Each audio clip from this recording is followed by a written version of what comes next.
Capítulo 7. O Canato das Trevas. O túnel estava completamente deserto e limpo.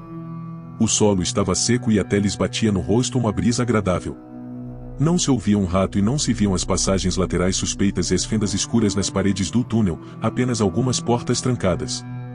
E quase parecia ser possível viver tão bem aqui como em qualquer estação.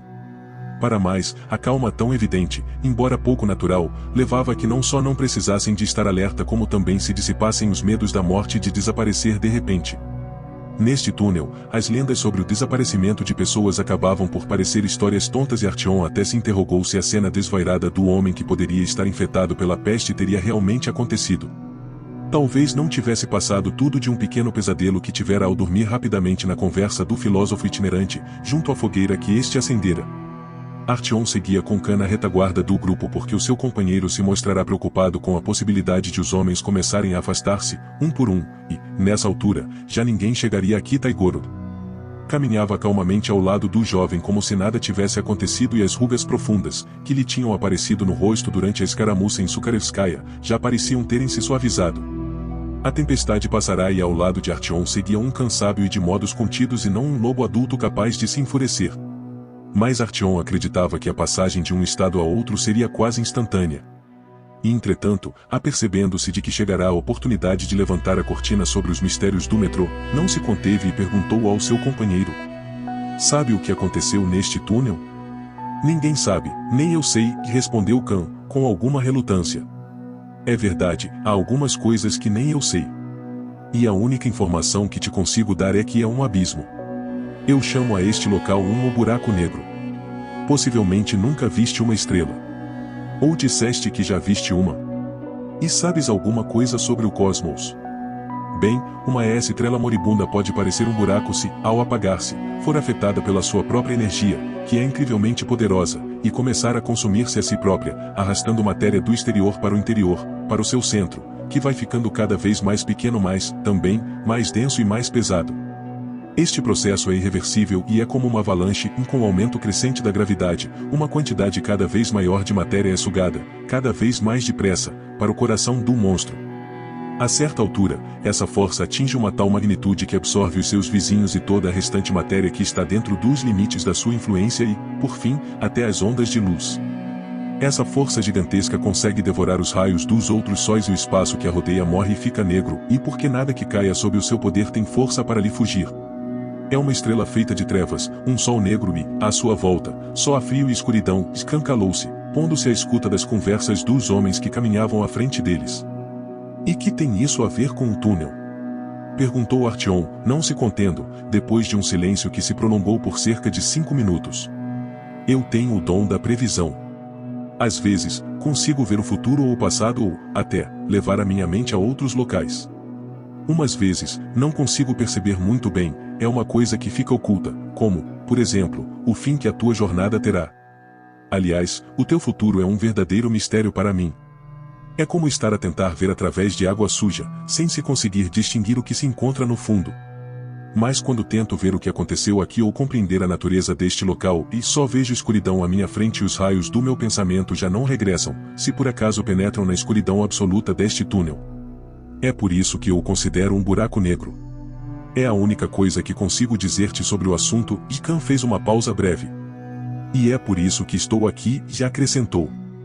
"Não sabe, portanto, por que motivo é que este túnel às vezes é seguro e outras vezes engole pessoas? E por que motivo é que só afeta as pessoas que se deslocam sozinhas? Não sei mais do que tu sobre isso, apesar de andar há 3 anos a tentar resolver este mistério. Em vão, até agora." Os passos deles provocavam ecos distantes. O ar era transparente e tornava-se surpreendentemente fácil respirar, ao mesmo tempo que a escuridão perdia o seu caráter assustador. As palavras de Khan não puseram Artyom de sobreaviso nem tão pouco o assustaram, e Khan tinha uma aparência sombria não por causa dos segredos e dos perigos do túnel mas por causa da futilidade das suas investigações. As suas preocupações eram egoístas, e até, ridículas, na opinião de Artyom. A passagem era esta e não havia ameaças, era tudo simples e tão vazio. Até começou a tocar, mentalmente, uma melodia animada, que, sem ele reparar, se fez ouvir no exterior da sua mente porque Khan olhou de repente para ele, com ar de troça, e perguntou: "Portanto, não é isto divertido?" É agradável, aqui, não é? Tão sossegado, tão limpo e certo? Corroborou Artyom, alegremente. E sentiu-se tão leve e tão livre, no seu íntimo, por Khan compreender a sua boa disposição e ser também afetado por ela. Também a andar e a sorrir, sem o peso dos pensamentos mais sombrios, acreditando também que o túnel era. Agora, tapa os olhos e eu vou levar-te pela mão para que não tropeces. Vês alguma coisa? Perguntou Khan, interessado, fazendo uma ligeira pressão no pulso de Artyom. Não vejo nada, só a luz vaga das lanternas através das pálpebras, respondeu Artyom, um pouco decepcionado, fechando os olhos com força e, de repente, deu um pequeno grito. Aí está, conseguiste! Disse Khan, satisfeito. É bonito, não é? Espantoso. É como? Não há teto e é tudo tão azul. Meu Deus, como é bonito! E que fácil é respirar! Isso, meu amigo, é o céu. É uma curiosidade, não é? Se te descontraíres e se fechares os olhos, com a disposição adequada. Há muitas pessoas que conseguem vê-lo. É estranho, claro. Mesmo as pessoas que nunca estiveram na superfície o conseguem ver. E a sensação, é como se fossemos parar a superfície e antes de tudo ter acontecido. Também o vê? Perguntou Artyom, sentindo-se feliz, não querendo abrir ainda os olhos. Não, e respondeu Khan, de semblante carregado. Quase toda a gente consegue ver, mas eu não. Só vejo uma escuridão densa e brilhante que rodeia o túnel, sabes como é? Escuridão por cima, escuridão por baixo, em todos os lados e há um pequeno fio de luz que se prolonga pelo interior do túnel e se nós o seguirmos entramos no labirinto. Posso estar cego. Ou, então, estarem todas as outras pessoas cegas. Muito bem, abre os olhos, não sou um cão guia e não tenciono conduzir-te pela mão até Kitay-Gorod. E, com estas palavras, largou o pulso de Artyom. O jovem tentou continuar a andar com os olhos bem fechados, mas tropeçou numa travessa dos carris e quase tombou, com toda a sua bagagem. Depois disso, abriu relutantemente as pálpebras e permaneceu silencioso durante algum tempo, com um sorriso estúpido. O que foi isto? Perguntou, finalmente. Fantasias. Sonhos. Disposição. Tudo junto, respondeu Khan.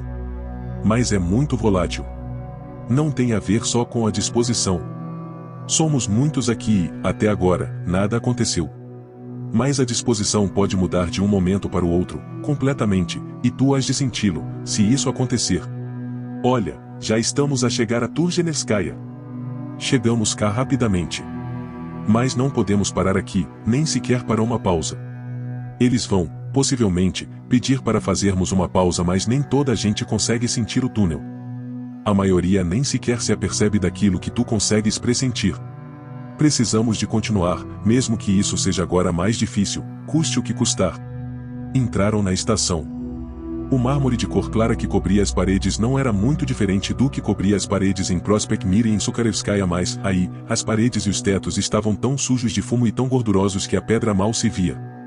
Aqui, estava limpa e era difícil não a admirar. As pessoas tinham abandonado a estação há tanto tempo que já não restavam vestígios da sua presença.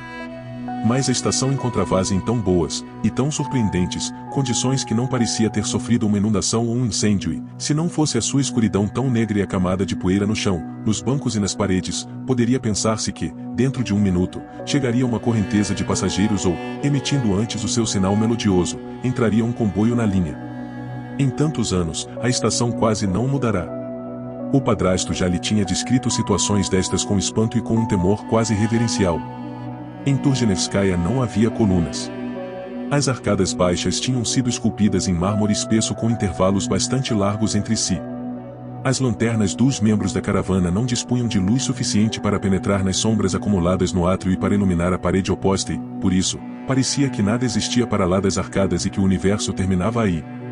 Atravessaram com rapidez a estação e, contrariamente aos medos de Khan, ninguém expressou o desejo de fazer uma pausa.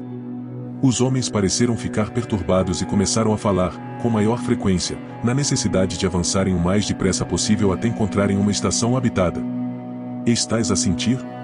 A disposição está a mudar.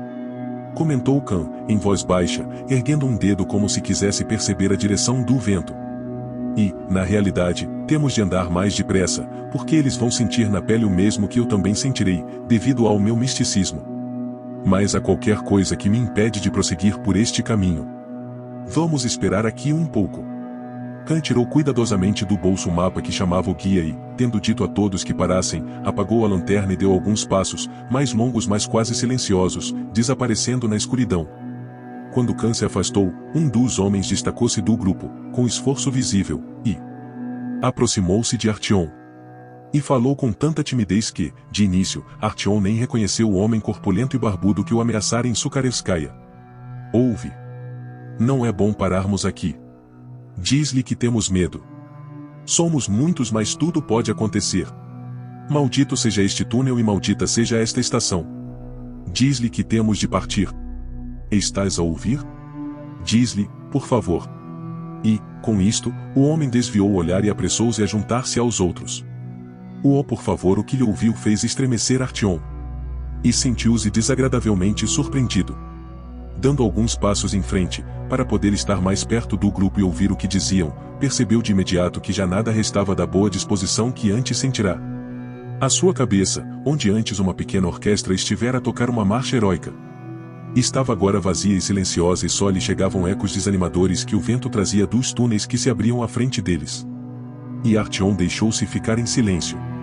O seu ser parecia paralisado e tenso, na expectativa de qualquer coisa, pressentindo a inevitável mudança de planos que estava prestes a ocorrer. Uma fração de segundo depois, pareceu mover-se por cima deles uma sombra invisível e o ambiente ficou muito frio e muito desconfortável, varrendo todas as sensações de paz e de confiança que os haviam invadido ao caminharem pelo túnel. Artyom lembrava-se, agora, das palavras de Khan sobre o fato de a sua disposição e a sua alegria estarem deslocadas e de a mudança das circunstâncias não depender dele. Enervado, rodou sobre si próprio, iluminando com a lanterna o espaço em redor, baterase sobre ele uma sensação oprimente de premonição. A superfície de mármore branco, coberta de poeira, cintilou debilmente diante dele e a espessa cortina negra por baixo das arcadas não cedeu aos clarões assustados da sua lanterna. Isto reforçou a ilusão de que o mundo terminava depois das arcadas. Incapaz de se controlar, Artyom quase correu para os braços dos outros. Vem ter conosco, irmão, vem, e disse uma pessoa cujo rosto nunca vira. Aparentemente, os outros membros do grupo também estavam a tentar poupar as pilhas das suas lanternas. Não tenhas medo. É uma pessoa e nós também somos pessoas. Quando as coisas começam a ficar assim, as pessoas têm de estar unidas. Não achas? Artyom reconheceu, de bom grado, que na realidade havia qualquer coisa no ar. Não sendo hábito, ficou mais falador por se sentir assustado e começou a discutir as suas preocupações com os membros da caravana, sem deixar de pensar no paradeiro de Khan. O seu companheiro já desaparecera há mais de 10 minutos e não havia sinais dele. Ele sabia, claro, que não se devia entrar sozinho no túnel, mas sempre acompanhado. Como é que podia ter partido assim sozinho, ousando desafiar as leis não escritas deste local? Khan não havia de tê-lo simplesmente esquecido ou decidido confiar apenas no seu olfato de lobo. Artyom não acreditava em nenhuma destas hipóteses. Afinal, Khan tinha passado 3 anos da sua vida a estudar este túnel. E não era necessário tanto tempo para aprender a regra mais básica e nunca entrar sozinho. Mas Artyom não teve tempo de pensar no que poderia ter acontecido ao seu protetor lá mais para frente porque o próprio Khan apareceu, sem ruído, a seu lado, fazendo os membros do grupo sentirem-se mais animados. Eles não querem ficar aqui parados mais tempo. Estão assustados. Vamos continuar, e depressa, propôs Artyom. Eu também sinto que há qualquer coisa errada. Eles ainda não estão assustados, e garantiu-lhe Khan, olhando para trás de Artyom, e o jovem deu-se conta, de repente, de que a voz rouca e áspera do seu companheiro tremia. E tu também não estás ainda a ter medo, pelo que não vale a pena estar a gastar palavras. Eu estou assustado. E lembra-te de que eu não digo as coisas com ligeireza. Eu estou assustado porque entrei nas sombras da própria estação. E o guia não me deixou dar outro passo ou, se fosse esse o caso, eu teria desaparecido. Não podemos avançar mais. Há qualquer coisa lá para frente.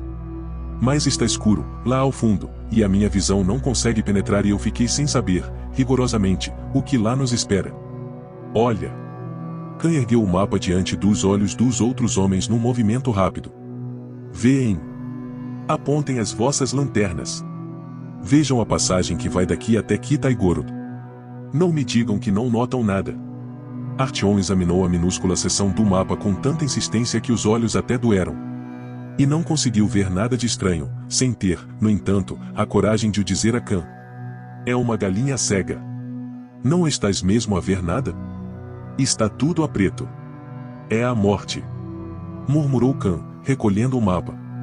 Artyom observou-o cuidadosamente. Khan parecia-lhe agora um louco, mais uma vez. Começou a lembrar-se das coisas que Zenia lhe dissera sobre ir sozinho para o túnel, sobre o fato de que quem sobrevive ao túnel fica louco, devido ao medo. Teria sido o caso de Khan. E também não podemos voltar para trás. Murmurou Khan. Conseguimos passar enquanto o ambiente era benevolente. Mas, agora, é a escuridão que está a expandir-se e já se prepara uma tempestade. A única coisa que agora podemos fazer é avançar, não por este túnel mas pelo que lhe é paralelo. Talvez agora esteja livre. Gritou aos outros. Tem razão. Temos de nos pôr a andar. Mas não por esse caminho. O que aí nos espera é a destruição e a morte. Então como é que vamos continuar? Perguntou um dos homens, intrigado. Atravessamos a estação e seguimos para o túnel que é paralelo, é o que temos de fazer. E o mais depressa que for possível. Oh, não! Exclamou outro membro do grupo, de repente. Toda a gente sabe que não se entra no túnel oposto se aquele para onde estamos voltados se encontra livre. É um mau sinal, é morte certa. Não vamos para o túnel da esquerda. Várias vozes declararam-se de acordo. Os homens mexeram os pés, sem saírem de onde se encontravam. De que está ele a falar? Perguntou Artyom a Khan. De uma lenda nativa, aparentemente, e disse Khan, franzindo o sobrolho. Do diabo. E não há tempo nenhum para os convencer e eu também tenho não força para os obrigar. Ouçam-me. Exclamou, dirigindo-se aos homens.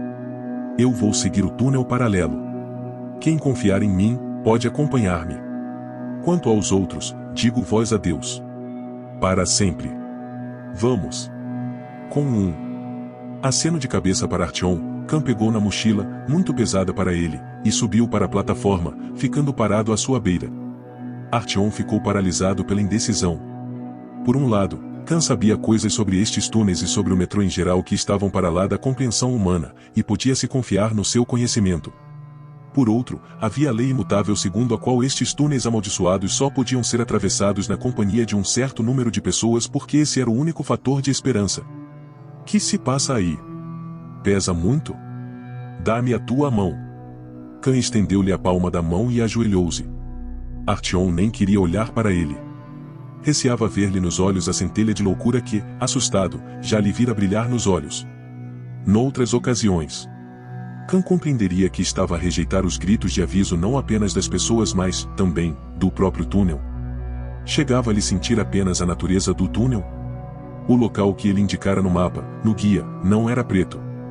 Artyom sentia-se capaz de jurar que era de um cor de laranja desmaiado, como todas as outras linhas. Portanto, a questão era esta, qual deles é que estava cego? Então, estás à espera de quê? Não percebes que um atraso pode dar cabo de nós? A tua mão. Por amor ao diabo, dá-me a tua mão. Khan já estava a gritar mas Artyom, com pequenos passos, começou a afastar-se dele, ainda a olhar para o chão, aproximando-se dos homens que já resmungavam. Vem, irmão, vem conosco, não precisas de estar no paleio com esse idiota. Estarás mais seguro aqui. Ouviu gritar ele do grupo. Louco! Morrerás com eles todos. Se não te importas com a tua vida, pensa ao menos na tua missão. Artyom chamou a si a coragem para finalmente levantar a cabeça e fitar as pupilas dilatadas de Khan. Mas não lhe viu as chamas da loucura. Só desespero e fadiga. Nesse instante, começou a duvidar de si e fez uma pausa, e uma mão caiu-lhe no ombro, puxando-o suavemente para trás. Vamos. Deixa-o morrer sozinho. Ele só quer arrastar-te para morreres com ele. Disse alguém a Artyom. O significado destas palavras demorou algum tempo a chegar-lhe à mente, compreendendo-as lentamente, cedeu e acabou por deixar o homem levá-lo com os outros. O grupo pôs-se em marcha, avançando para a escuridão do túnel do sul. Os homens estavam a mover-se surpreendentemente devagar, como se os afetasse a resistência que pudesse ser-lhes oposta por uma qualquer matéria mais espessa. Ou como se estivessem a caminhar dentro de água. E então Khan, com uma ligeireza inesperada, saltou da plataforma para a linha e, em 2 saltos, aproximou-se dele. Depois, com um golpe tremendo, derrubou o homem que estava a conduzir Artyom e, agarrando o jovem, puxou-o para trás. A Artyom pareceu que tudo se desenrolava em câmara lenta. Olhando por cima do ombro, observou o voo de Khan, que pareceu demorar vários segundos, com uma surpresa emudecida. E, com a mesma perspectiva embotada, viu cair imóvel no chão o homem do bigode e do casaco de oleado que o conduzia pelo ombro sem o forçar. Mas, a partir do momento em que Khan interceptou o grupo, o tempo voltou a desenrolar-se normalmente e as reações dos outros, ao ouvirem o som do impacto, pareceram-lhe ter a velocidade da luz. Avançaram para Khan, apontando-lhe as suas armas, e Khan deslizou suavemente para o lado, puxando Artyom para si com uma mão, segurando diante de si e usando-o como um escudo para se defender. A outra mão estava estendida e, nela, Artyom viu a sua reluzente metralhadora nova. "Vocês podem ir", e declarou Khan, numa voz rouca. "Não vejo que tenha necessidade de vos matar, até porque, de qualquer modo, vão morrer dentro de 1 hora. Deixem-nos." "Vão-se embora", e disse, já a dar passos lentos a caminho do centro da estação. Enquanto as figuras imóveis dos indecisos se pareciam cada vez mais com silhuetas difusas que se fundiam com a escuridão. Ouviu-se uma confusão de vozes e de pé, e talvez estivessem a ajudar o homem do bigode, que fora derrubado por Khan, e, depois, o grupo começou a caminhar para a entrada do túnel do sul. Haviam decidido não se juntar a Khan. E só nessa altura é que Khan baixou a arma e, secamente, ordenou a Artyom que subisse para a plataforma. "Fazes mais uma destas e eu ficarei farto de ter de salvar-te, meu jovem amigo", e declarou, com uma irritação que não tentou disfarçar. Artyom subiu, obedientemente, para a plataforma e Khan seguiu, pegando nas suas coisas, encaminhou-se para a entrada escura com Artyom atrás. O átrio da estação de Turgenevskaya era muito pequeno. À esquerda havia um beco, cujo fim não se via, e uma parede de mármore, no outro lado, uma chapa de ferro ondulado, que tapava um buraco na parede, e mais não se conseguia ver a luz da lanterna. Toda a estação, que só tinha 3 arcadas, estava revestida a mármore, já ligeiramente amarelado pela idade. As arcadas davam para as escadas que ligavam a estação a Chist-Prud, cujo nome havia sido mudado para Kirovskaya pelos vermelhos e que estava agora emparedada por blocos grosseiros de cimento cinzento. A estação encontrava-se completamente vazia e não se avistava um único objeto no chão ou vestígio de atividades humanas, nenhum rato ou uma barata. Enquanto olhava em redor, Artyom recordou-se da conversa com Bourbon e do que ele dissera, sobre os ratos não terem medo de nada e de haver qualquer coisa estranha num dado local se aí não houvesse ratos. Agarrando-o por um ombro, Khan atravessou o átrio com passos rápidos e Artyom sentiu, através do blusão, que Khan estava a tremer, como se estivesse com frio.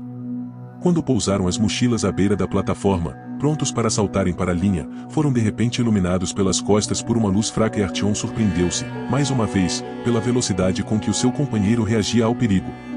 Em segundos, Khan estava estendido no chão, a olhar para a origem da luz. A luz não era muito forte, mas atingia-os diretamente nos olhos e tornava-se difícil perceber quem poderia estar a segui-los. Com atraso, Artyom atirou-se também para o chão. Rastejou até as mochilas e pegou na sua velha metralhadora, que transportara até ali. Era grande e pouco prática, mas era eficaz a abrir buracos de calibre 7.62, que criariam grandes dificuldades à pessoa que os tivesse. "Que pretendes?" rosnou Khan e Artyom pensou que se a pessoa quisesse matá-los já o podia ter feito. Do ponto onde se encontrava, Artyom conseguia perceber o que veria a pessoa que apontasse a lanterna para eles, e 2 homens deitados no chão, iluminados pelo foco de luz, na mira de uma arma. Se alguém os quisesse matar, já estariam caídos numa poça de sangue. "Não disparem", pediu uma voz. "Não é necessário. Apaga a lanterna", disse Khan, aproximando-se da coluna, para recuperar a sua própria lanterna. Artyom conseguiu, finalmente, empunhar a metralhadora e, segurando-a com firmeza, rolou sobre si próprio para sair da linha de fogo e escondeu-se numa das arcadas. Daí já conseguiria passar para o outro lado e atacar o homem que falará, se ele decidisse disparar. Mas o desconhecido obedeceu à ordem de Khan assim que a ouviu. "Ótimo. Agora, pousa a arma", disse Khan, numa voz mais calma. Ouviu-se o som do metal no chão de granito e Artyom, mantendo a arma empunhada, esgueirou-se para o lado e reapareceu no átrio. Calculara bem, em 15 passos à sua frente, iluminado pelo reflexo que a lanterna fazia nas arcadas e de mãos no ar, estava o mesmo homem que provocara a escaramuça em Sukharevskaya. Não disparem, pediu o homem, com uma voz trêmula. Não tencionava atacar-vos. Decidi acompanhar-vos. Como disseste que qualquer pessoa podia vir com vocês? Eu confio em ti, e disse, dirigindo-se a Khan. Também penso que há qualquer coisa estranha naquele lado, no túnel do lado direito. Eles já se foram todos embora, mas eu fiquei para trás. Quero ir convosco. É um homem de bom senso, e disse Khan, examinando com atenção. Mas, meu amigo, não me inspiras confiança. E quem sabe por que será? Acrescentou, com uma expressão de troça. Bem, basicamente vamos examinar a tua proposta. E na condição de me entregares todo o teu arsenal, caminharás à nossa frente no túnel. Se quiseres fazer alguma idiotice, não acabarás bem. Com o pé, o homem barbudo empurrou a pistola na direção de Khan e juntou várias balas. Artyom apanhou a arma e as munições, e sem baixar a metralhadora, aproximou-se dele. Já o tenho sob a minha mira. Exclamou depois o jovem. Levanta bem as mãos. Ordenou Khan, numa voz de trovão. E salta para a linha, rapidamente. E fica aí com as costas voltadas para nós.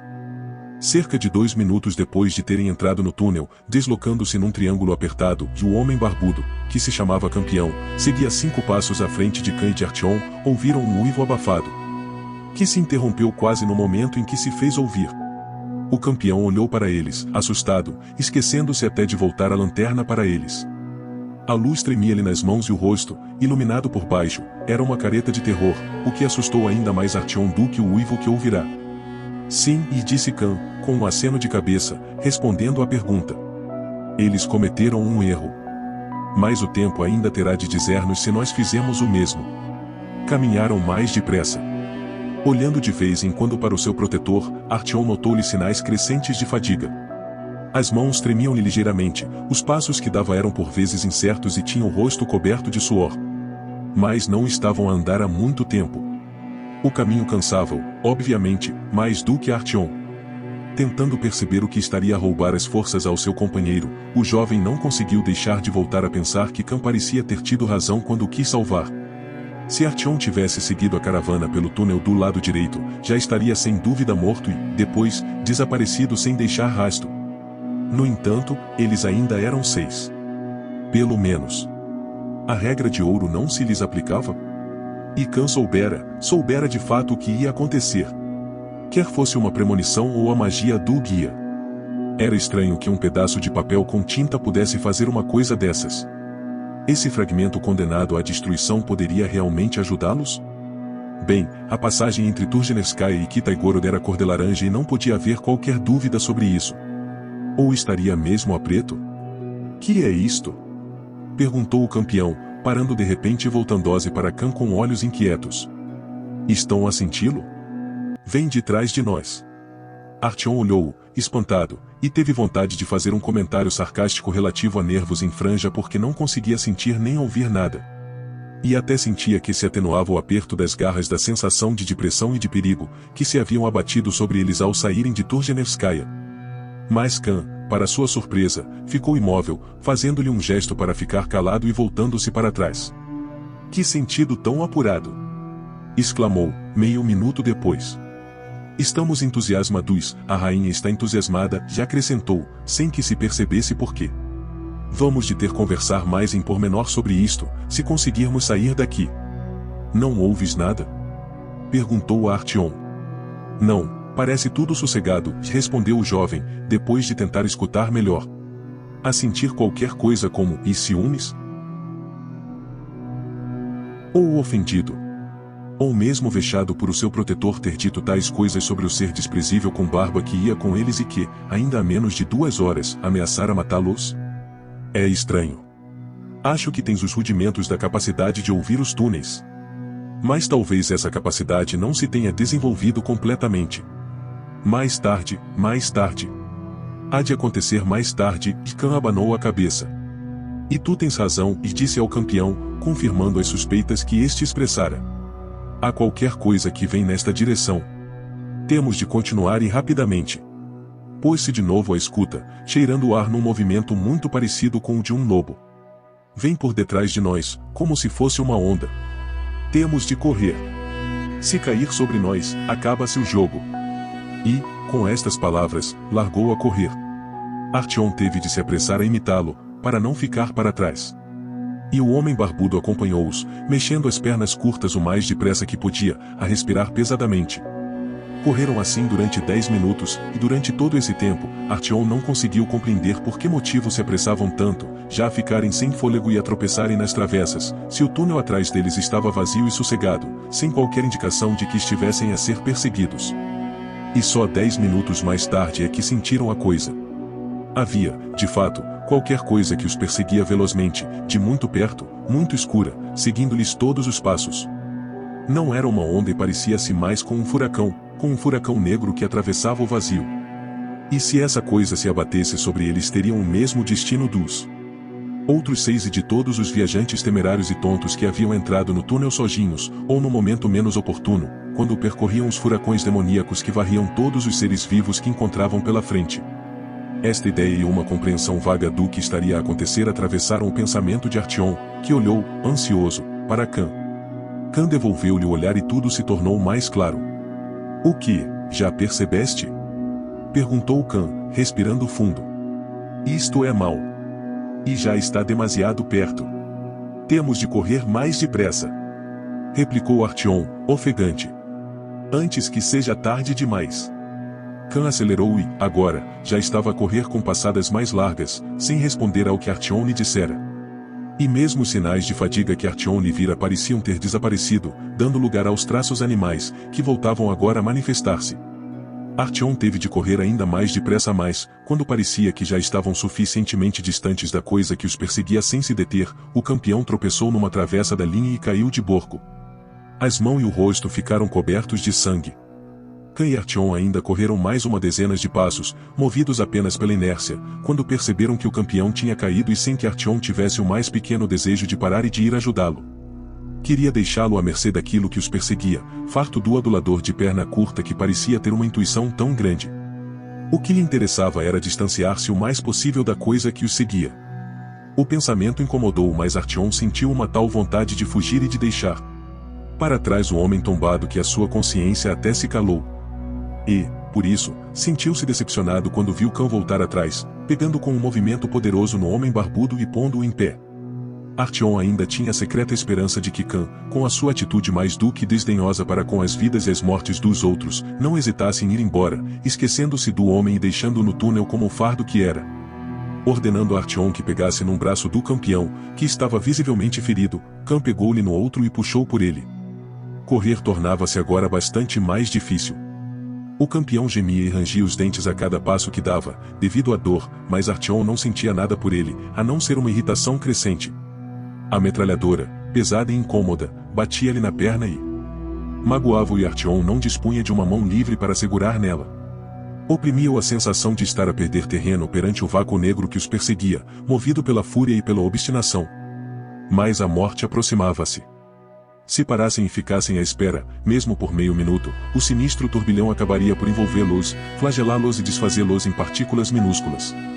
Em menos de um segundo deixariam de pertencer a este universo e brotariam deles gritos de morte, a uma velocidade invulgar. Estes pensamentos não paralisaram Artyom mais, misturados com o rancor e a irritação que sentia, deram-lhe forças para se distanciar ainda mais do seu perseguidor a cada passo que dava. E, de repente, a coisa desapareceu, esfumando-se por completo. A sensação de perigo extinguiu-se tão repentinamente que Artyom sentiu a mente vazia, como o buraco deixado por um dente arrancado, que pudesse começar a explorar com a ponta da língua. Atrás dele já nada existia. A não ser o túnel, e limpo, seco, vazio e totalmente seguro. A corrida que tinham feito, fugindo ao medo e às fantasias paranoicas, e a crença desnecessária numa espécie de sensação e de intuição fora do normal pareceram-lhe agora tão engraçadas, tão tontas e absurdas, que largou a rir a gargalhadas. O campeão, parado junto dele, observou-o, surpreendido, e também começou depois a rir-se. Khan fitou-os, aborrecido, e depois atirou-lhes. "Bem, que há de tão engraçado? É agradável estar aqui? É tão sossegado e tão limpo, não é?" E, voltando-lhes as costas, continuou a andar, sozinho. E, nessa altura, Artyom reparou que se encontravam a cerca de 50 passos da estação e que a luz já era claramente visível no fundo do túnel. Khan esperou por eles à entrada, em pé na escada de ferro. E até teve tempo de fumar um cigarro caseiro, enquanto eles, ainda às gargalhadas e completamente descontraídos, percorriam os 50 passos que lhes restavam. Artyom sentiu-se invadido por um sentimento de simpatia e de compaixão pelo homem que, amparado a ele, mancava e gemia sem deixar de se rir. Os pensamentos que o tinham assaltado quando vira o campeão cair envergonhavam-no agora. A disposição melhorará muito e, por isso, a visão de Khan, cansado, pálido, a observá-los com uma expressão estranha de desconfiança, foi-lhe desagradável. "Obrigado!" exclamou o campeão, batendo com as botas nos degraus de ferro enquanto subia para a plataforma, a olhar para Khan. "Se não fosses tu. Bem, teria acabado tudo. Mas tu e não me deixaste lá. Obrigado. Eu não esqueço uma coisa dessas." "Não te preocupes", retorquiu Khan, sem entusiasmo. "Por que é que voltaste atrás para me ires buscar? Tu interessas-me, porque é uma pessoa com quem se pode conversar." Khan atirou a ponta de cigarro para o chão, encolhendo os ombros. "É só isso." Depois de ter subido mais alguns degraus, Artyom percebeu por que motivo subira Khan a escada até a plataforma em vez de continuar pela linha. Na entrada para o túnel, em Kitaigorod, a linha estava obstruída por sacos de areia que atingiam a altura de um homem. Por detrás dos sacos de areia estava um grupo de homens sentados em bancos de madeira com ar muito sério. Com o cabelo cortado à escovinha, ombros largos, blusões de couro muito usados e calças desportivas puídas, parecia um grupo divertido, mas as expressões não sugeriam qualquer tipo de divertimento. Além dos 3 homens sentados nos bancos, havia um quarto banco ocupado por um baralho de cartas que eles tinham espalhado ao calhas. A conversa que mantinham incluía tantos palavrões e expressões ofensivas que Artyom não conseguiu identificar uma palavra ou uma expressão normais. Para atravessarem a estação, podiam seguir por outro caminho estreito e subir uma pequena escada que terminava num portão. Mas aí encontrava-se o quarto guarda, ainda mais imponente, cabeça rapada, olhos de um cinzento pálido, nariz ligeiramente torcido, orelhas em forma de caule e uma pesada tocara entalada no cinto. Rodeava uma nuvem de cheiro a vodka que tornava difícil pensar. "Então, que temos nós aqui?" inquiriu o guarda, numa voz rouca, examinando de alto a baixo Khan e Artyom, que estavam atrás dele. "São turistas ou o quê? Ou mercadores?" Não somos mercadores, somos viajantes e não transportamos mercadoria", lhe explicou Khan. "Viajantes e meliantes!" exclamou o guarda, com sonoras gargalhadas. "Ouviste, Kolya? Viajantes e meliantes!" repetiu, voltando-se para os jogadores de cartas. Os outros homens reagiram com demonstrações de entusiasmo. Khan manteve um sorriso paciente. Um dos homens, grande como um touro, apoiou uma mão na parede, bloqueando-lhes a passagem.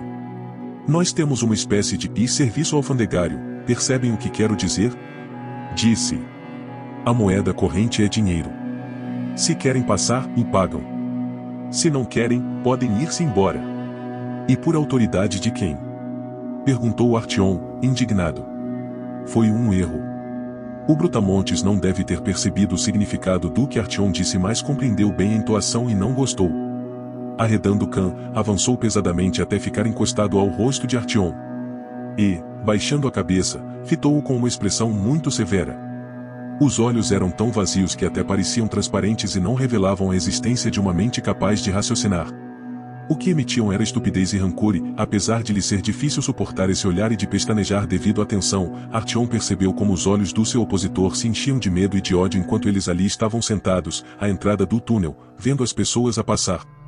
"Que merda é esta?" disse o guarda, ameaçador.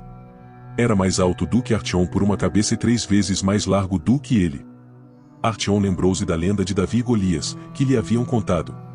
Apesar de não ter a certeza de quem ali seria Davi ou Golias, Artyom recordava-se de que o conflito terminara em bem para o mais pequeno e mais fraco dos dois, o que lhe deu algum optimismo. "Que interessa?" retorquiu, finalmente, o jovem, num esforço que lhe exigiu muita coragem. A resposta, por qualquer motivo, perturbou o homem que, distendendo os dedos curtos e gordos, assentou a mão na testa de Artyom num movimento confiante. A pele da palma da mão era amarelada e calosa e cheirava a tabaco e a óleo de carros e Artyom não teve tempo de perceber se havia mais aromas porque o Brutamontes o empurrou para trás. E se não aplicou muita força, o certo é que Artyom voou uns metros para trás e derrubou o campeão, que estava logo atrás dele. Artyom e o campeão caíram ambos no pequeno patamar e o homem regressou ao seu posto. Mas esperava uma surpresa. Khan, que havia largado a mochila, encarou-o, empunhando a metralhadora de Artyom.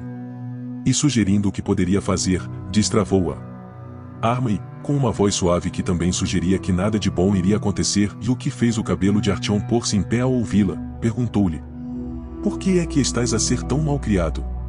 Khan pouco dissera, mas, para Artyom, que ainda estava no chão a debater-se, a tentar levantar-se, e a arder de vergonha, as poucas palavras que lhe ouviu assemelharam-se a um rugido de aviso que, muito possivelmente, seria seguido por um ataque rápido e brutal. Conseguindo, finalmente, pôr-se em pé, tirou a velha metralhadora do ombro e apontou-a ao seu adversário, já destravada. Sentia-se capaz de premir o gatilho a qualquer momento. O coração estava a bater com muita força e, na sua balança de sentimentos, o ódio já se sobrepunha ao medo, impelindo-o a dizer a Khan: "Eu encarrego-me dele." E até ficou surpreendido consigo próprio por, sem uma única hesitação, estar disposto a matar o homem que o havia empurrado. A cabeça rapada, coberta de suor, encontrava-se agora claramente na sua mira e era enorme a tentação de disparar. Depois disso, já não interessava o que pudesse acontecer porque o mais importante era abater a coisa suja que tinha pela frente e lavá-la no próprio sangue.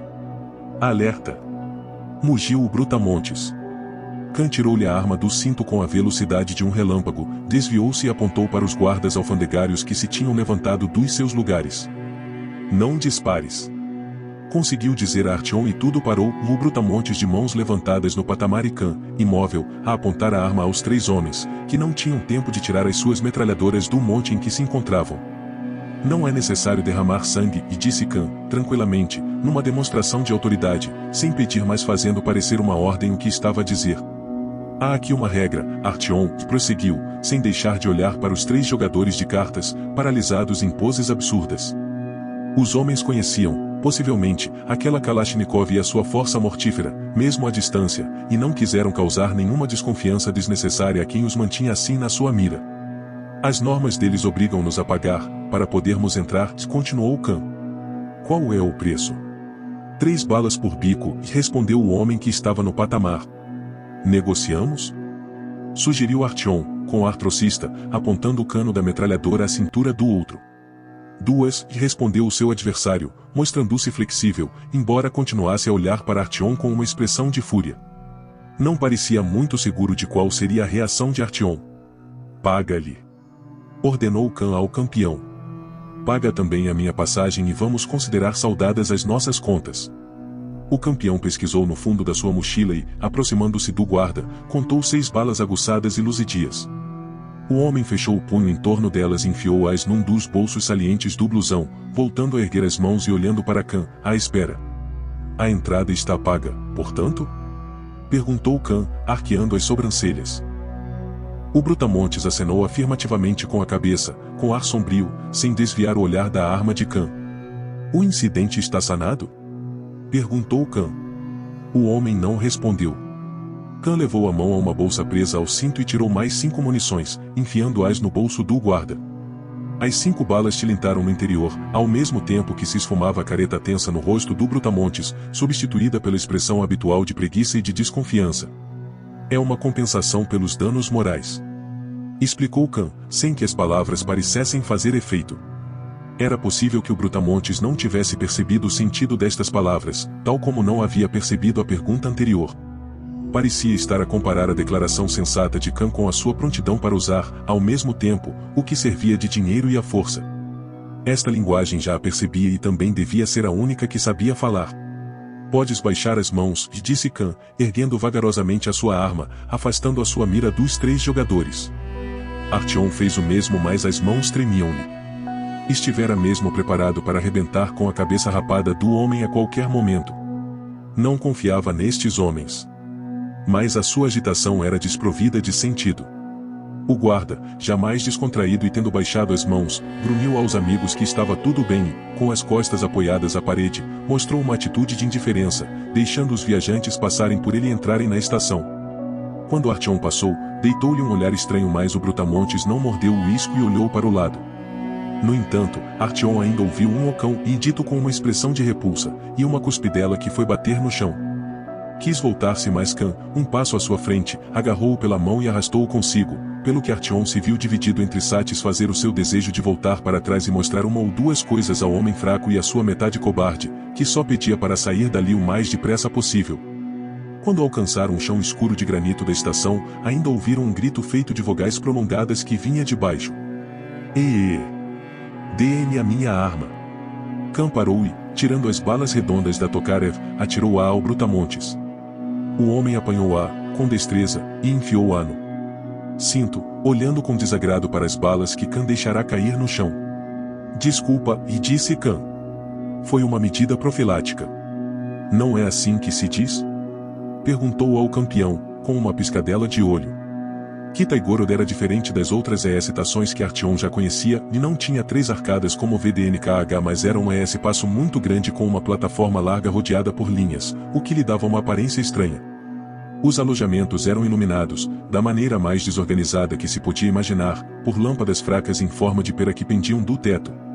Não se via nenhuma fogueira, talvez por não serem autorizadas.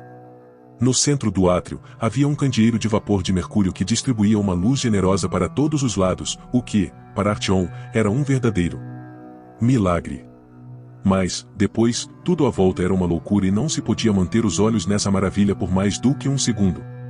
Que estação enorme! Exclamou, surpreendido. E só estás a ver metade, e disse Khan. Kitai-Gorod é mais do dobro disto. E é um dos sítios mais estranhos do mundo. Já deves ter ouvido dizer que todas as linhas se encontram aqui. Olha para estes carris, à nossa direita, é a linha de Tagansko-Krasno Brezhnevskaya. É difícil descrever a loucura e a desordem que aí imperam. Aqui, em Kitai-Gorod, essa linha encontra-se com a tua linha cor de laranja Kalusko-Rizhskaya e ninguém, nas outras linhas, acredita no que aí se passa. Fora isso, esta estação não pertence a nenhuma das federações e os seus habitantes representam só a si próprios.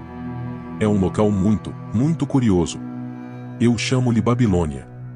Mas com afeto, já acrescentou Khan, olhando em redor, a observar as pessoas que andavam de um lado para o outro pela plataforma.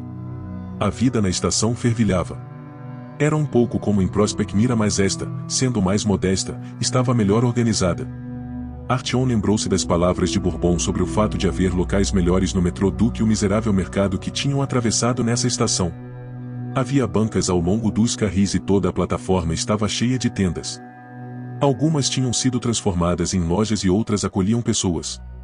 Algumas tendas tinham o letreiro Alugazio e era aí que os viajantes podiam passar a noite. Quando atravessaram a multidão, e olhando para o lado, Artyom viu que na linha da esquerda havia um imenso vulto azul acinzentado, um comboio. Mas não estava completo, porque só tinha 3 carruagens. O ruído que se ouvia em toda a estação era quase ensurdecedor. Parecia que os seus habitantes nunca se calavam, nem mesmo por instantes, e que estavam sempre a falar, a gritar, a cantar, a discutir desesperadamente, a rir ou a chorar. Em alguns locais, sobrepondo-se a esse barulho, ouviam-se fragmentos de música e isto dava a todo o ambiente um aspecto geral de feriado na vida do subsolo. Em VDNKH também havia pessoas que cantavam com todo o entusiasmo, mas aqui era diferente. Só se viam algumas violas, e por vezes, as pessoas reuniam-se na tenda de alguém para se descontraírem depois do trabalho. E até havia música na fronteira dos 300 metros, não sendo necessário escutar com atenção para ouvir chegar do túnel do norte. No posto de vigilância, à volta da fogueira, a exígua patrulha que aí se encontrava cantava ao som de violas sobre coisas, que na sua maioria, eram incompreensíveis para Artyom, guerras em que não participará, conduzidas segundo regras que eram estranhas e diferentes das que ele conhecia, e sobre a vida nesse tempo e a superfície. Artyom lembrava-se, em especial, das canções sobre um local chamado Afeganistão, que Andrei gostava muito de cantar. Embora pouco houvesse nelas que as tornasse compreensíveis, porque referiam-se sempre à tristeza provocada pela morte dos amigos e ao inimigo odiado, Andrei sabia cantar tão bem que todas as pessoas que o ouviam se sentiam de tal modo comovidas que as vozes lhes falhavam e até sentiam calafrios.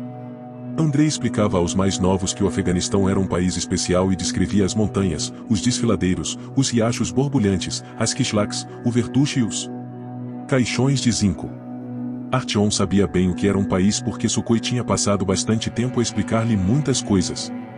Mas apesar de Artyom saber algumas coisas sobre os governos e as suas histórias, as montanhas, os rios e os vales eram, para ele, noções abstratas e meras palavras, definidas apenas pelas imagens descoloridas do manual escolar de geografia que o padrasto lhe mostrava.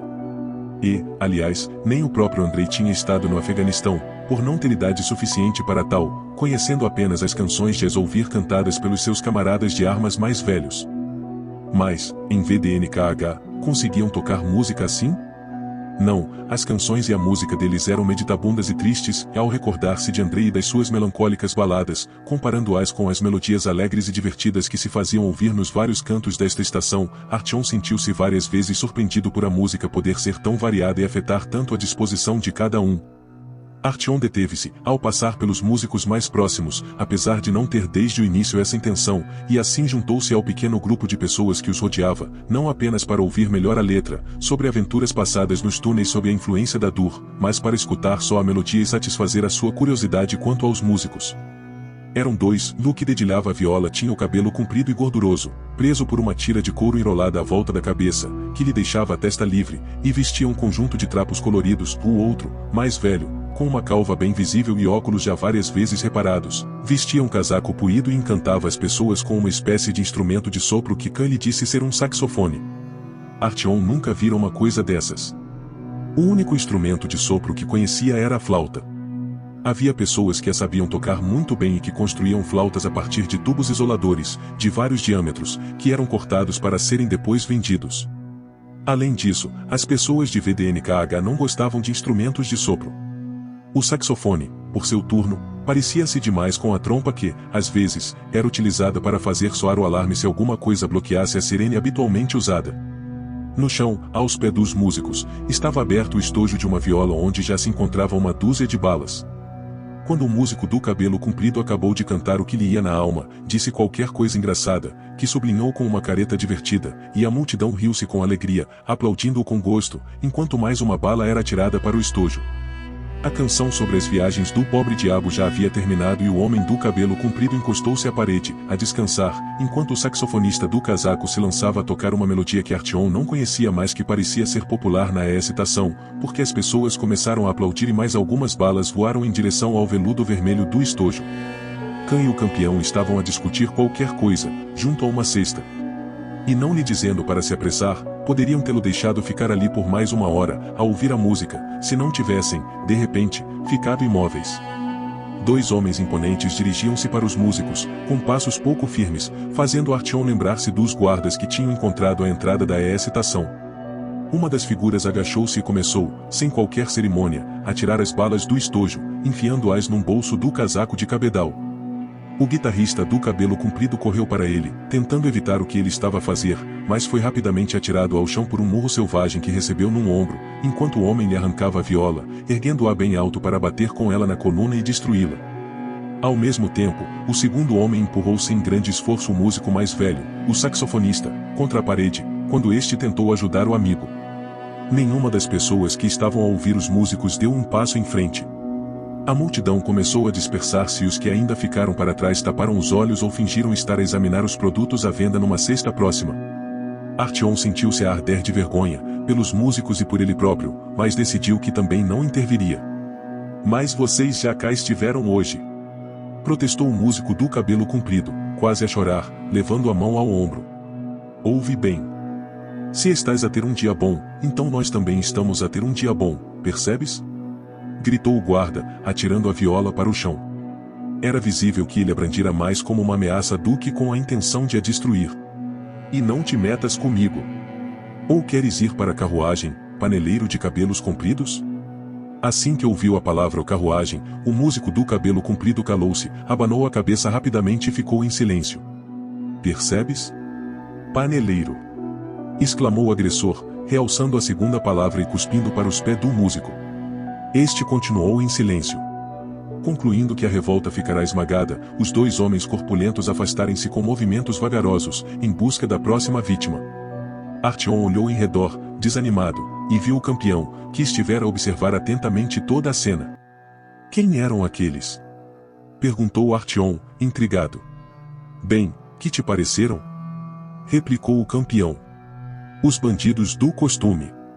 Não há uma autoridade governante em Kitay-Gorod, por isso, a estação é controlada por 2 grupos. Esta metade pertence aos irmãos eslavos. Toda a escumalha e todos os malandros da linha de Kalusko-Rizskaya se reúnem aqui. A maioria tem a designação de Kaluz e aos outros chamam Rizaks, mas não encontrarás ninguém parecido com eles nem em Kaluga nem em Riga. Mas ali, estás a ver, no pequeno patamar? O campeão apontou para a escada que desaparecia à direita, a meio da plataforma. Há aí outro átrio, que é igual a este. Lá não existe esta confusão e são os muçulmanos do Cáucaso que mandam. São, basicamente, azeris e chechenos. Em tempos houve uma verdadeira carnificina, com cada um dos grupos a tentar conquistar mais territórios ao outro. No fim, dividiram a estação ao meio. Artyom não pensou em perguntar o que seria um habitante do Cáucaso, decidindo que a designação, tal como as incompreensíveis palavras o azerio e o checheno, teria a ver com estações que não conhecia e de onde teriam saído os bandidos. Os 2 grupos agora já agem pacificamente, prosseguiu o campeão. Atacam os que decidem parar em Kitay-Gorod para ganhar dinheiro e cobram uma taxa alfandegária. O valor, 3 balas, é o mesmo nos 2 lados, por isso, não importa por que lado se entra na estação. É claro que não existe aqui nenhuma autoridade e, naturalmente, eles também não precisam dela. A única coisa proibida é acender uma fogueira. Queres comprar dur? À vontade. Bebidas alcoólicas? Tantas quantas puderes beber. Podes equipar-te aqui com um tipo de arma capaz de destruir metade do metrô que não há problema nenhum. A prostituição floresce. Mas não se pode anunciá-la, já acrescentou, dizendo qualquer coisa envergonhada sobre opiniões pessoais. E o que era aquilo da carruagem? A carruagem? É como se fosse o quartel-general deles. Se alguém se porta mal diante deles, se a pessoa se recusa a pagar-lhes, se lhes deve dinheiro ou alguma coisa desse gênero, e vai lá parar. Também há uma prisão e uma câmara de tortura, e é como se fosse um poço dos suplícios, destinado apenas aos que devem dinheiro. E é melhor não ir lá parar. Tens fome? Perguntou o campeão, mudando de assunto. Artyom acenou afirmativamente com a cabeça. Só o diabo sabia o tempo que já havia passado desde que estivera a beber chá com cã em Sukarevskaya. Sem um relógio para se orientar, Artyom perderá a capacidade de saber o tempo que já passará. As viagens pelos túneis, com as estranhas experiências que tinham vivido, podiam ter durado muitas horas, mas também podiam ter demorado minutos. Além disso, a passagem do tempo dentro dos túneis era completamente diferente do que acontecia no exterior. De qualquer modo, precisava de comer. E olhou em redor. Kebabs. Kebabs quentes. Anunciava, perto deles, um mercador de pele escura e espessas sobrancelhas pretas por cima de um nariz adunco. O homem falará de modo estranho, utilizando um K, carregado e um A, que parecia soar como um. Artyom já encontrara pessoas que falavam com sotaques invulgares sem nunca prestar muita atenção ao assunto. A palavra o kebab era-lhe familiar. Em VDNKH faziam kebabs e ele gostava. De carne de porco, obviamente. Mas o que o mercador estava a anunciar, e com que acenava, parecia muito diferente. Artyom olhou para as espetadas com muito cuidado e reconheceu nelas, finalmente, carcaças de rato quase carbonizadas com as patas retorcidas. Sentiu-se tonto. Não comes ratos? Perguntou o campeão, com uma expressão de simpatia. Aqui há. Acenou com a cabeça para o mercador de pele escura. Não vendem carne de porco. É proibido pelo Corão. Mas os ratos são bons, já acrescentou, examinando com ar esfomeado a carne grelhada ainda fumegante. Também me metia um nojo, mas já me habituei. É um pouco cruel, claro, e tem pouca carne, mas, fora isso, até cheiram bem. Estes Abreks, e voltou a olhar de soslaio para o mercador, e sabem cozinhar bem os ratos, está-lhes na massa do sangue. Mergulham-nos num molho qualquer e a carne fica tão tenra que parece de leitão. E com especiarias. E é muito mais barata do que porco. Artyom levou a mão à boca, inspirando profundamente e tentando, ao mesmo tempo, pensar em qualquer coisa que lhe distraísse a atenção. Mas diante dos olhos continuava a ver as carcaças enegrecidas dos ratos enfiadas em espetos. E os espetos entravam nos corpos dos ratos por trás e saíam-lhes pelas bocas abertas. Como quiseres, mas sou eu que ofereço. Junta-te a nós. São 3 balas por espetada. E, com este último argumento, o campeão encaminhou-se para o grelhador. Avisando Khan, Artyom percebeu que teria de dar a volta à estação para encontrar algo. mais normal para comer. Pesquisou tudo e propusera-lhe bebidas caseiras em garrafas e frascos de todos os formatos, examinou, discretamente mas com algum desejo, as tentadoras moças seminuas que estavam de pé em tendas de abas levantadas, a atirar olhares convidativos aos homens que passavam. Por vulgares que fossem, pareciam também estar descontraídas e livres, ao contrário das mulheres de VDNKH, que tinham sido tão maltratadas pela vida. Passou algum tempo a visitar os vendedores de livros mas nada viu que lhe interessasse. Era tudo muito mais barato, livros que cabiam nos bolsos, sobre o amor grande e puro para as mulheres, e sobre assassínios e dinheiro para os homens. O comprimento da plataforma era de quase 200 passos, um pouco mais comprida do que o habitual. As paredes e as colunas estranhas que pareciam acordeões tinham sido revestidas com mármore colorido, na sua maioria de um amarelo acinzentado mas também, em alguns pontos, cor-de-rosa. Ao longo da estação, as paredes estavam cobertas por folhas espessas de um metal amarelo, que escurecera com o tempo, e já mal se viam nelas os símbolos, quase irreconhecíveis, de épocas passadas. Os tetos estavam escurecidos pelo fogo e as paredes estavam cobertas de múltiplas inscrições feitas com tinta e com fuligem, revelando imagens de aspecto primitivo e frequentemente obscenas. Em alguns pontos, faltavam pedaços de mármore e as folhas de metal estavam amolgadas e muito arranhadas. A meio do átrio, no lado direito, depois de uma pequena escada e para lá do seu patamar, já pôde ver a segunda metade da estação. Artyom pensou em aventurar-se por aí. Mas parou diante do gradeamento de ferro, feito de seções, como já vira em Prospect Mira. Havia várias pessoas na estreita passagem, encostadas ao gradeamento. No lado de Artyom estavam os já conhecidos brutamontes. Os do outro lado eram de pele escura, com bigodes e de estatura média, também com aspecto de quem não aceita uma brincadeira. Um deles tinha uma metralhadora entre as pernas e o outro uma pistola que lhe saía do bolso. Os bandidos conversavam calmamente, todos juntos, e era difícil pensar que já teria havido qualquer tipo de hostilidade entre eles. Disseram a Artyom, com alguma cortesia, que a passagem para o outro lado da estação lhe custaria 2 balas e que teria de pagar o mesmo para regressar. Tendo aprendido a lição à custa da sua própria, e bem amarga, experiência, Artyom não contestou a justeza da tarifa e retirou-se. Tendo dado uma volta completa, observando cuidadosamente as lojas e a mercadoria dos vendedores ambulantes, Artyom regressou à extremidade da plataforma por onde haviam entrado. Mas o átrio não terminava aí e havia uma outra escadaria ascendente. O jovem subiu os degraus e deparou-se num átrio mais pequeno, dividido rigorosamente ao meio como o outro, com as duas metades separadas por um cordão. Era, aparentemente, mais uma fronteira que dividia as duas áreas. À direita avistou, para grande surpresa sua, um monumento verdadeiro, um dos que se viam nas fotografias e nos desenhos das cidades. Mas este não era uma figura. Era, apenas, a cabeça de um homem. E que cabeça enorme! Não tinha menos de 2 metros de altura. Apesar de estar suja na parte de cima e de o nariz brilhar, por ser esfregado com frequência por mãos humanas, impunha respeito e era, até, um pouco intimidante. Pensou em gigantes e pôs-se a imaginá-los. Na sua mente, um deles perdeu a batalha e a cabeça ficou para trás, para ser mergulhada em bronze e servir de objeto decorativo no átrio de mármore desta pequena Sodoma, que estava enterrada no fundo da crosta terrestre bem longe dos olhos de Deus que tudo veem. O rosto da cabeça cortada tinha uma expressão triste e Artyom suspeitou, de início, de que pudesse pertencer a São João Batista, do Novo Testamento, que uma vez folheara. Mas, observando melhor a escala, decidiu que a cabeça teria mais a ver com um herói grande e forte que teria sido, realmente, um gigante. E que acabará por ficar sem cabeça. Nenhum dos habitantes que por ali andavam lhe soube dizer a quem pertencia a cabeça cortada e Artyom sentiu-se um pouco decepcionado. Perto da estátua, no entanto, já encontrou um local maravilhoso, de um restaurante a sério, montado na tenda limpa e espaçosa de um agradável verde escuro, como na sua própria estação. Os cantos, no interior, estavam ornamentados com vasos de flores de plástico e folhas feitas de tecido e algumas mesas tinham lamparinas a óleo, que iluminavam a tenda com uma luz suave e confortável. E era a comida dos deuses, em carne de porco muito tenra, acompanhada com cogumelos quentes que se derretiam na boca. Era como os restaurantes de VDNKH, aos feriados, onde a comida, no entanto, nunca lhe tinha sabido tão bem. As pessoas sentadas à mesa tinham um aspecto composto e respeitável, com roupas boas e escolhidas com gosto. Eram, aparentemente, mercadores importantes. Cortavam, cuidadosamente, pedaços de torresmos bem fritos, ainda a pingar em gordura, e levavam-nos sem pressas à boca.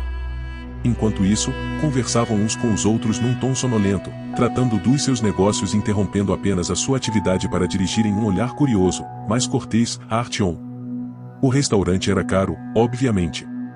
Artyom teve de dizer adeus a 15 balas, depositando-as na mão grande do rotundo estalajadeiro e chegou a arrepender-se de ter cedido à tentação. Mas o certo é que o estômago ficou feliz, calmo e quente e estas sensações acabaram por emudecer a voz da razão.